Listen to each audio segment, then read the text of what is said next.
ಮೊದಲನೆಯದಾಗಿ ನಿನ್ನೆ ನಡೆದಂತ ಪಾಪಿಗಳ ದಾಳಿಯಲ್ಲಿ ಮೃತಪಟ್ಟಂತ ಭಾರತ ದೇಶದ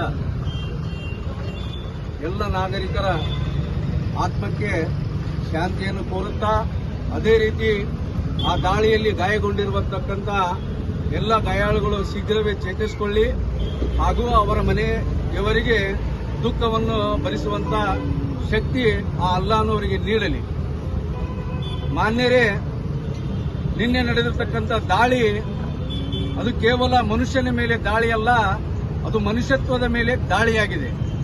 ದಾಳಿ ಮಾಡಿರ್ತಕ್ಕಂಥ ಕ್ರೂರಿಗಳ ಜಾತಿನೇ ಭಯೋತ್ಪಾದಕ.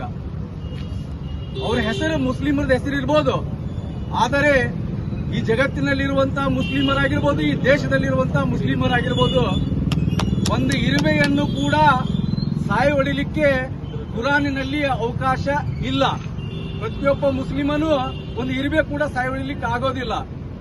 ಅಂತ ಸಂದರ್ಭದಲ್ಲಿ ನಿನ್ನೆ ಸುಮಾರು 30 ಜನ ಈ ದೇಶದ ಹೆಮ್ಮೆಯ ಪುತ್ರರನ್ನ ಕೊಂದಿರ್ತಕ್ಕಂಥ ಆ ಕ್ರೂರಿಗಳಿಗೆ ಮೊದಲನೆಯದಾಗಿ ಬಹಿರಂಗವಾಗಿ ಅವರಿಗೆ ಗಲ್ಲಿಗೇರಿಸಲಿ ಅಂತೇಳಿ ನಾನು ಕೇಂದ್ರ ಸರ್ಕಾರವನ್ನ ಆಗ್ರಹಿಸ್ತೇನೆ.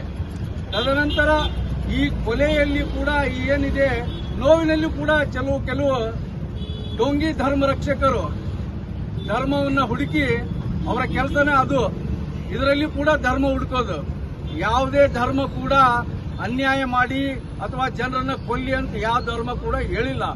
ಮೊದಲನೇದಾಗಿ ಕೇಂದ್ರ ಸರ್ಕಾರಕ್ಕೆ ನಾನು ಇಲ್ಕಲ್ ಯೂತ್ ಕಮಿಟಿಯ ಪರವಾಗಿ ಆಗ್ರಹ ಮಾಡ್ತೇನೆ. ನರೇಂದ್ರ ಮೋದಿ ಅವರೇ, ನೀವು ಅಧಿಕಾರಕ್ಕೆ ಬಂದಿದ್ದೇ ಈ ಮಾತನ್ನ ಹೇಳಿ, 1 ತಲೆ ಹೋದರೆ ನಾನು 10 ತಲೆ ತರ್ತೀನಿ ಅಂತೇಳಿ. ನಾನಿವತ್ತು ನಿಮಗೆ ಆಗ್ರಹ ಮಾಡ್ತೀನಿ, 30 ಜನ ಈ ದೇಶದ ಹೆಮ್ಮೆಯ ಪುತ್ರರನ್ನ ಆ ಉಗ್ರರು, ಆ ಪಾಪಿಗಳು ಕೊಂದಿದ್ದಾರೆ. ನೀವು ನಿಜವಾಗ್ಲೂ ಈ ದೇಶದ ಹೆಮ್ಮೆಯ ಪ್ರಧಾನಿಯಾಗಿದ್ದರೆ ಸುಮಾರು 150 ಉಗ್ರರ ತಲೆಗಳನ್ನು ತರಬೇಕು.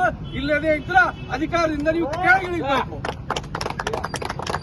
ಇಲ್ಲದಿದ್ದರೆ ನೀವು ಅಧಿಕಾರದಿಂದ ಕೆಳಗಿಳಿಬೇಕಂತ ಹೇಳಿ ನಾನು ಈ ಸಂದರ್ಭದಲ್ಲಿ ನಿನ್ನೆ ಮಾಡಿದಂತ ಎಲ್ಲ ಈ ದೇಶದ ಹೆಮ್ಮೆಯ ಪುತ್ರರಿಗೆ ನಾನು ಒಂದು ಗೌರವಪೂರ್ವಕವಾಗಿ ಇವತ್ತು ಮೌನಾಚರಣೆಯನ್ನ ಮಾಡಿ ಅವರ ಆತ್ಮಕ್ಕೆ ಶಾಂತಿ ಸಿಗಲೆಂದು ಆ ಅಲ್ಲಾಹನಲ್ಲಿ ಕೋರುತ್ತೇನೆ. ಧನ್ಯವಾದಗಳು.